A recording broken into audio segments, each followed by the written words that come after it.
The Iliad of Homer. Book 8. Jove forbids the gods to interfere further. There is an even fight till midday, but then Jove inclines the scales of victory in favor of the Trojans, who eventually chase the Achaeans within their wall.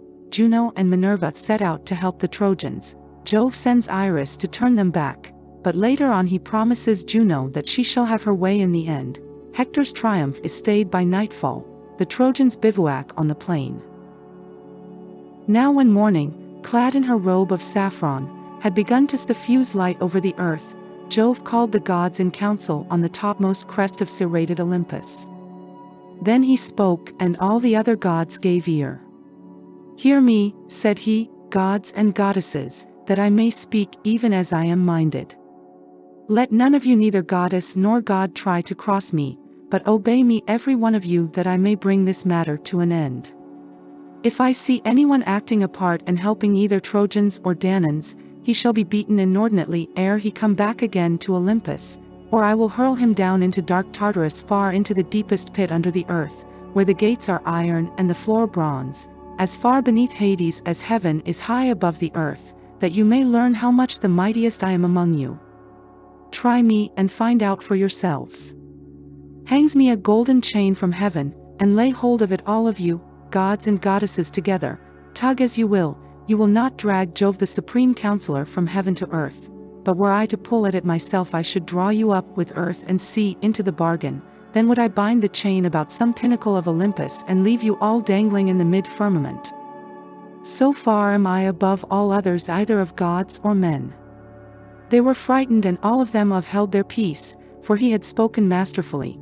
But at last Minerva answered, "Father, son of Saturn, king of kings, we all know that your might is not to be gainsaid, but we are also sorry for the Danaan warriors, who are perishing and coming to a bad end. We will, however, since you so bid us, refrain from actual fighting, but we will make serviceable suggestions to the Argives, that they may not all of them perish in your displeasure." Jove smiled at her and answered, "Take heart, my child, Trito-born, I am not really in earnest, and I wish to be kind to you." With this he yoked his fleet horses, with hoofs of bronze, and manes of glittering gold.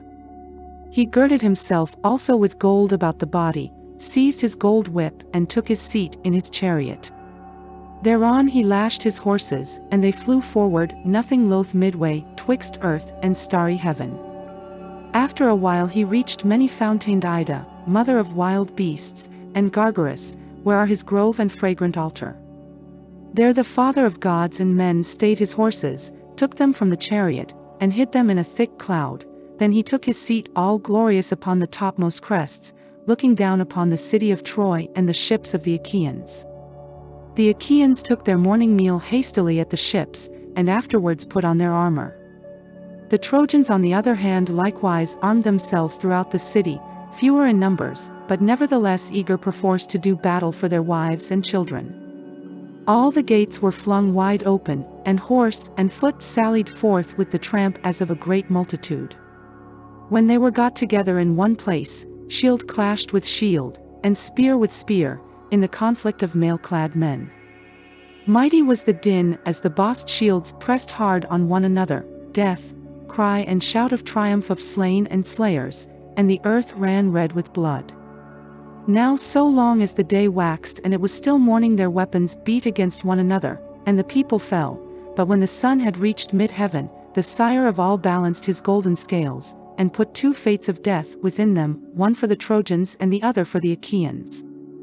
He took the balance by the middle, and when he lifted it up, the day of the Achaeans sank, the death-fraught scale of the Achaeans settled down upon the ground, while that of the Trojans rose heavenwards.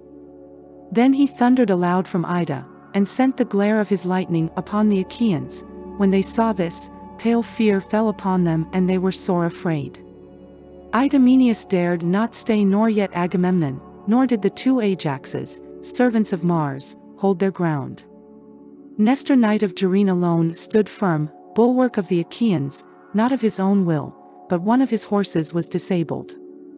Alexandru's husband of lovely Helen had hit it with an arrow, just on the top of its head where the mane begins to grow away from the skull, a very deadly place. The horse bounded in his anguish as the arrow pierced his brain, and his struggles threw others into confusion. The old man instantly began cutting the traces with his sword, but Hector's fleet horses bore down upon him through the rout with their bold charioteer, even Hector himself, and the old man would have perished there and then had not Diomed been quick to mark, and with a loud cry called Ulysses to help him. "Ulysses," he cried, "noble son of Laertes, where are you flying to, with your back turned like a coward? See that you are not struck with a spear between the shoulders. Stay here and help me to defend Nestor from this man's furious onset." Ulysses would not give ear, but sped onward to the ships of the Achaeans, and the son of Tydeus, flinging himself alone into the thick of the fight, took his stand before the horses of the son of Neleus. "Sir," said he, "these young warriors are pressing you hard, your force is spent, and age is heavy upon you, your squire is not, and your horses are slow to move. Mount my chariot and see what the horses of Tros can do, how cleverly they can scud hither and thither over the plain either in flight or in pursuit. I took them from the hero Aeneas. Let our squires attend to your own steeds, but let us drive mine straight at the Trojans, that Hector may learn how furiously I too can wield my spear." Nestor, knight of Gerene, hearkened to his words. Thereon the doughty squires, Sthenelus and kind-hearted Eurymedon, saw to Nestor's horses, while the two both mounted Diomed's chariot. Nestor took the reins in his hands and lashed the horses on. They were soon close up with Hector, and the son of Tydeus aimed a spear at him as he was charging full speed towards them. He missed him, but struck his charioteer and squire Aenopius son of noble Thebeus in the breast by the nipple while the reins were in his hands, so that he died there and then, and the horses swerved as he fell headlong from the chariot. Hector was greatly grieved at the loss of his charioteer, but let him lie for all his sorrow, while he went in quest of another driver, nor did his steeds have to go long without one, for he presently found brave Archeptolemus the son of Iphitus, and made him get up behind the horses, giving the reins into his hand. All had then been lost and no help for it, for they would have been penned up in Ilias like sheep, had not the sire of gods and men been quick to mark, and hurled a fiery flaming thunderbolt which fell just in front of Diomed's horses with a flare of burning brimstone. The horses were frightened and tried to back beneath the car, while the reins dropped from Nestor's hands. Then he was afraid and said to Diomed, "Son of Tydeus, turn your horses in flight, see you not that the hand of Jove is against you? Today he vouchsafes victory to Hector, tomorrow, if it so please him, he will again grant it to ourselves. No man, however brave, may thwart the purpose of Jove, for he is far stronger than any." Diomed answered, "All that you have said is true. There is a grief, however, which pierces me to the very heart, for Hector will talk among the Trojans and say, 'The son of Tydeus fled before me to the ships.' This is the vaunt he will make, and may earth then swallow me." "Son of Tydeus," replied Nestor, "what mean you? Though Hector say that you are a coward, the Trojans and Dardanians will not believe him, nor yet the wives of the mighty warriors whom you have laid low." So saying, he turned the horses back through the thick of the battle, and with a cry that rent the air the Trojans and Hector rained their darts after them. Hector shouted to him and said, "Son of Tydeus, the Danaans have done you honor hitherto as regards your place at table, the meals they give you, and the filling of your cup with wine. Henceforth they will despise you, for you are become no better than a woman. Be off, girl and coward that you are, you shall not scale our walls through any flinching upon my part, neither shall you carry off our wives in your ships, for I shall kill you with my own hand." The son of Tydeus was in two minds whether or no to turn his horses round again and fight him. Thrice did he doubt, and thrice did Jove thunder from the heights of Ida in token to the Trojans that he would turn the battle in their favor. Hector then shouted to them and said, "Trojans, Lycians, and Dardanians, lovers of close fighting, be men, my friends, and fight with might and with main. I see that Jove is minded to vouchsafe victory and great glory to myself, while he will deal destruction upon the Danaans. Fools, for having thought of building this weak and worthless wall. It shall not stay my fury, my horses will spring lightly over their trench, and when I am at their ships forget not to bring me fire that I may burn them, while I slaughter the Argives who will be all dazed and bewildered by the smoke." Then he cried to his horses, Xanthus and Podargus, "And you Ethon and goodly Lampus, pay me for your keep now and for all the honey-sweet corn with which Andromache daughter of great Aetion has fed you, and for she has mixed wine and water for you to drink whenever you would, before doing so even for me who am her own husband. Haste in pursuit, that we may take the shield of Nestor, the fame of which ascends to heaven, for it is of solid gold, arm rods and all, and that we may strip from the shoulders of Dium the cuirass which Vulcan made him. Could we take these two things, the Achaeans would set sail in their ships this self-same night." Thus did he vaunt, but Queen Juno made high Olympus quake as she shook with rage upon her throne. Then said she to the mighty god of Neptune, "What now, wide-ruling lord of the earthquake? Can you find no compassion in your heart for the dying Danaans, who bring you many a welcome offering to Hellas and to Aegae? Wish them well then. If all of us who are with the Danaans were to drive the Trojans back and keep Jove from helping them, he would have to sit there sulking alone on Ida." King Neptune was greatly troubled and answered, "Juno, rash of tongue, what are you talking about? We other gods must not set ourselves against Jove, for he is far stronger than we are." Thus did they converse, but the whole space enclosed by the ditch, from the ships even to the wall, was filled with horses and warriors, who were pent up there by Hector son of Priam, now that the hand of Jove was with him. He would even have set fire to the ships and burned them, had not Queen Juno put it into the mind of Agamemnon, to bestir himself and to encourage the Achaeans. To this end he went round the ships and tents carrying a great purple cloak, and took his stand by the huge black hull of Ulysses' ship, which was middlemost of all. It was from this place that his voice would carry farthest, on the one hand towards the tents of Ajax son of Telamon, and on the other towards those of Achilles, for these two heroes, well assured of their own strength, had valorously drawn up their ships at the two ends of the line. From this spot then, with a voice that could be heard afar, he shouted to the Danaans, saying, "Argives, shame on you cowardly creatures, brave in semblance only, where are now our vaunts that we should prove victorious, the vaunts we made so vaingloriously in Lemnos, when we ate the flesh of horned cattle and filled our mixing bowls to the brim? You vowed that you would each of you stand against 100 or 200 men, and now you prove no match even for one, for Hector, who will be ere long setting our ships in a blaze. Father Jove, did you ever so ruin a great king and rob him so utterly of his greatness? Yet, when to my sorrow I was coming hither, I never let my ship pass your altars without offering the fat and thigh bones of heifers upon every one of them, so eager was I to sack the city of Troy. Vouchsafe me then this prayer, suffer us to escape at any rate with our lives, and let not the Achaeans be so utterly vanquished by the Trojans."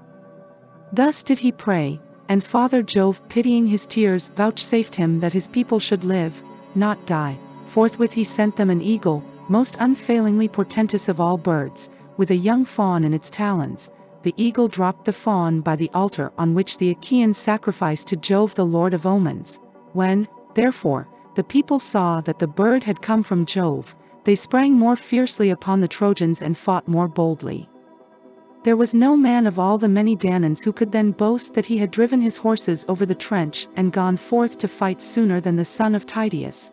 Long before anyone else could do so he slew an armed warrior of the Trojans, Agelaus the son of Phradmon.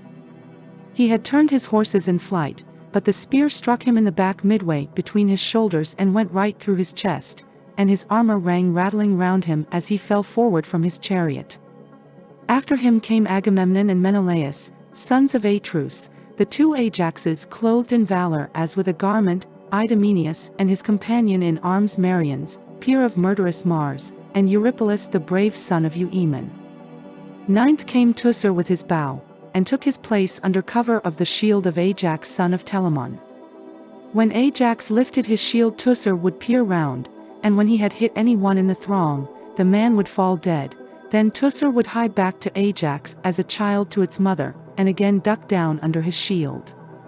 Which of the Trojans did brave Teucer first kill? Orsilochus, and then Ormenus and Ophelestes, Dator, Chromius, and godlike Lycophontes, Amopaon son of Polyaemon, and Melanippus.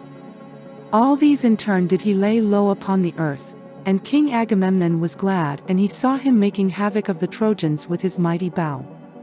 He went up to him and said, Teucer, man after my own heart, son of Telamon, captain among the host, shoot on, and be at once the saving of the Danaans and the glory of your father Telamon, who brought you up and took care of you in his own house when you were a child, bastard though you were.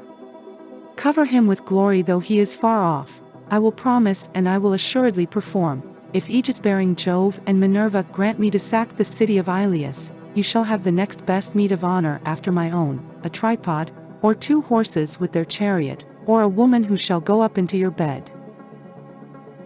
And Teucer answered, Most noble son of Atreus, you need not urge me.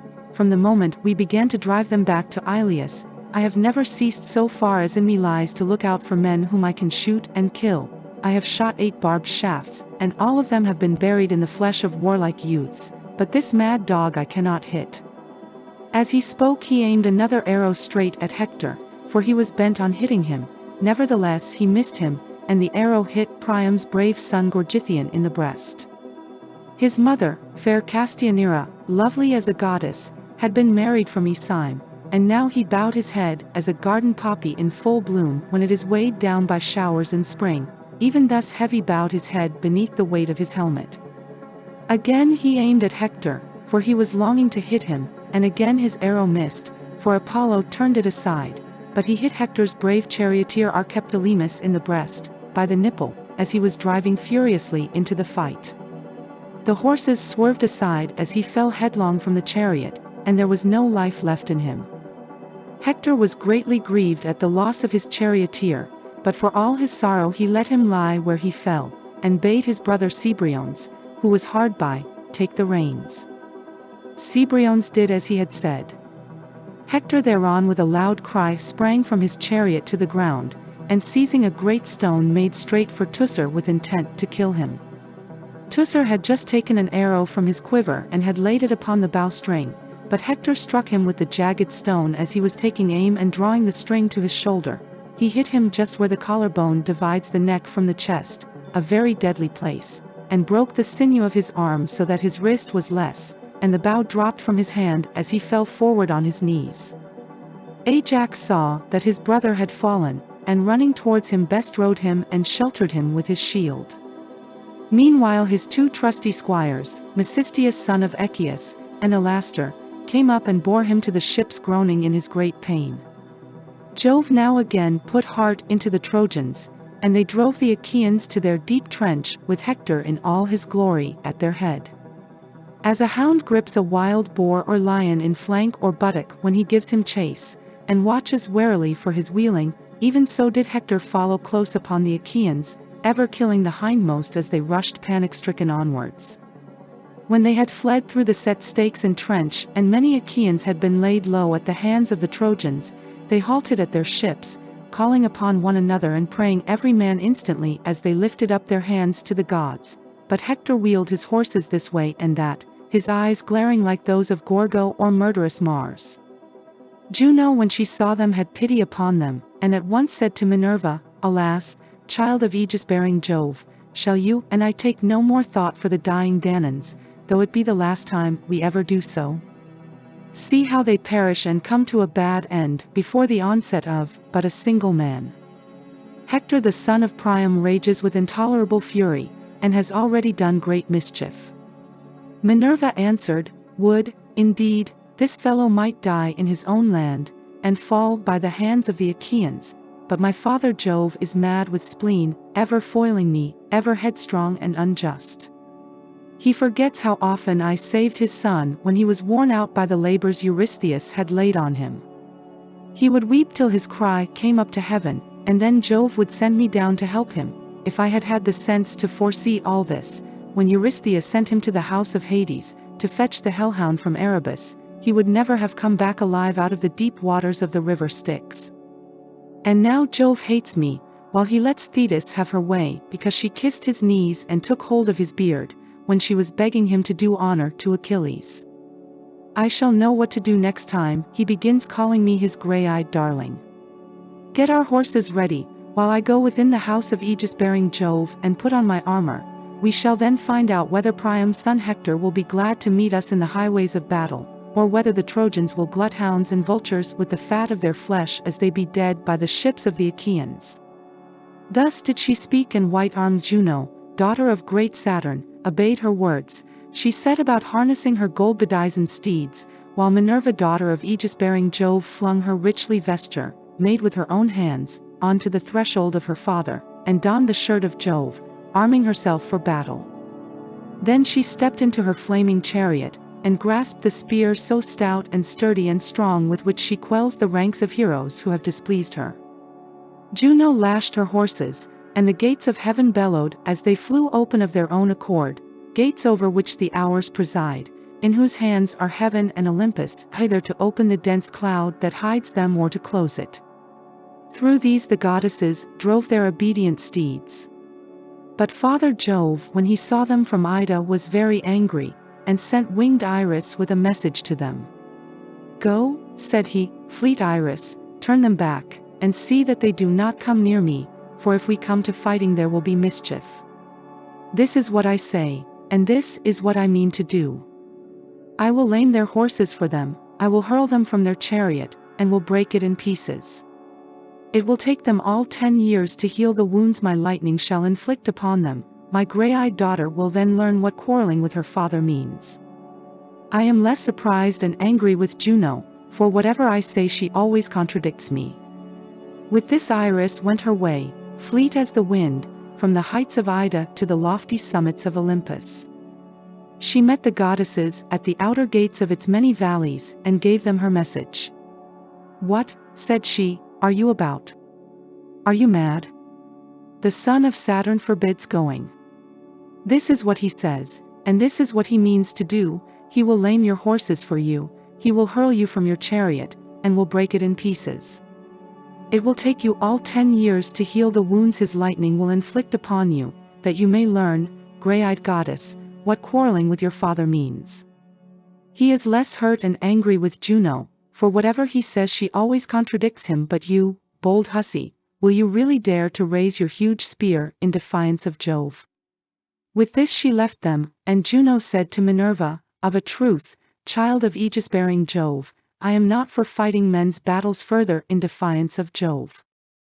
Let them live or die as luck will have it, and let Jove mete out his judgments upon the Trojans and Danaans according to his own pleasure." She turned her steeds, the Hours presently unyoked them, made them fast to their ambrosial mangers, and leaned the chariot against the end wall of the courtyard. The two goddesses then sat down upon their golden thrones, amid the company of the other gods, but they were very angry. Presently Father Jove drove his chariot to Olympus, and entered the assembly of gods. The mighty lord of the earthquake unyoked his horses for him, set the car upon its stand, and threw a cloth over it. Jove then sat down upon his golden throne, and Olympus reeled beneath him.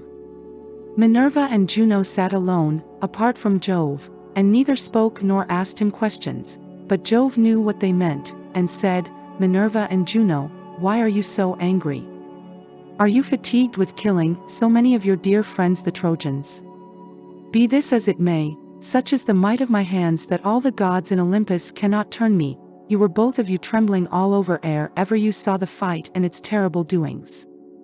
I tell you therefore, and it would have surely been, I should have struck you with lightning, and your chariots would never have brought you back again to Olympus." Minerva and Juno groaned in spirit as they sat side by side and brooded mischief for the Trojans. Minerva sat silent without a word, for she was in a furious passion and bitterly incensed against her father, but Juno could not contain herself and said, "What, dread son of Saturn, are you talking about? We know how great your power is, nevertheless we have compassion upon the Danaan warriors who are perishing and coming to a bad end. We will, however, since you so bid us, refrain from actual fighting, but we will make serviceable suggestions to the Argives, that they may not all of them perish in your displeasure." And Jove answered, "Tomorrow morning, Juno, if you choose to do so, you will see the son of Saturn destroying large numbers of the Argives, for fierce Hector shall not cease fighting till he has roused the son of Peleus when they are fighting in dire straits at their ship's sterns about the body of Patroclus. Like it or no, this is how it is decreed. For aught I care, you may go to the lowest depths beneath earth and sea, where Iapetus and Saturn dwell in lone Tartarus with neither ray of light nor breath of wind to cheer them. You may go on and on till you get there, and I shall not care one whit for your displeasure. You are the greatest vixen living." Juno made him no answer. The sun's glorious orb now sank into Oceanus and drew down night over the land. Sorry indeed were the Trojans when light failed them, but welcome and thrice prayed for did darkness fall upon the Achaeans. Then Hector led the Trojans back from the ships, and held a council on the open space near the river, where there was a spot clear of corpses. They left their chariots and sat down on the ground to hear the speech he made them. He grasped a spear 11 cubits long, the bronze point of which gleamed in front of it, while the ring round the spearhead was of gold. Spear in hand, he spoke. "Hear me," said he, "Trojans, Dardanians, and allies. I deemed but now that I should destroy the ships and all the Achaeans with them ere I went back to Iliad, but darkness came on too soon. It was this alone that saved them and their ships upon the seashore. Now, therefore, let us obey the behests of night, and prepare our suppers. Take your horses out of their chariots and give them their feeds of corn, then make speed to bring sheep and cattle from the city, bring wine also and corn for your horses, and gather much wood, that from dark till dawn we may burn watchfires whose flare may reach to heaven. For the Achaeans may try to fly beyond the sea by night, and they must not embark scatheless and unmolested. Many a man among them must take a dart with him to nurse at home, hit with spear or arrow as he is leaping on board his ship, that others may fear to bring war and weeping upon the Trojans. Moreover, let the heralds tell it about the city that the growing youths and grey-bearded men are to camp upon its heaven-built walls. Let the women each of them light a great fire in her house, and let watch be safely kept lest the town be entered by surprise, while the host is outside. See to it, brave Trojans, as I have said, and let this suffice for the moment. At daybreak I will instruct you further. I pray and hope to Jove and to the gods that we may then drive those fate-sped hounds from our land, for 'tis the fates that have borne them and their ships hither. This night, therefore, let us keep watch, but with early morning let us put on our armor and rouse fierce war at the ships of the Achaeans. I shall then know whether brave Dium the son of Tydeus will drive me back from the ships to the wall, or whether I shall myself slay him and carry off his blood-stained spoils. Tomorrow let him show his mettle, abide my spear if he dare. I ween that at break of day, he shall be among the first to fall and many another of his comrades round him. Would that I were as sure of being immortal and never growing old, and of being worshipped like Minerva and Apollo, as I am that this day will bring evil to the Argives." Thus spoke Hector, and the Trojans shouted applause. They took their sweating steeds from under the yoke, and made them fast each by his own chariot. They made haste to bring sheep and cattle from the city, they brought wine also and corn from their houses, and gathered much wood. They then offered unblemished hecatombs to the immortals, and the wind carried the sweet savor of sacrifice to heaven, but the blessed gods partook not thereof, for they bitterly hated Ilias with Priam and Priam's people. Thus high in hope they sat through the livelong night by the highways of war, and many a watchfire did they kindle. As when the stars shine clear, and the moon is bright, there is not a breath of air, not a peak nor glade nor jutting headland, but it stands out in the ineffable radiance that breaks from the serene of heaven. The stars can all of them be told, and the heart of the shepherd is glad. Even thus shone the watchfires of the Trojans before Ilias midway between the ships and the river Xanthus. 1,000 campfires gleamed upon the plain, and in the glow of each there sat 50 men, while the horses, champing oats and corn beside their chariots, waited till dawn should come. Thank you for watching. If you are enjoying Homer's Iliad, please let us know by hitting the like and subscribe buttons. We would really appreciate it. See you next time.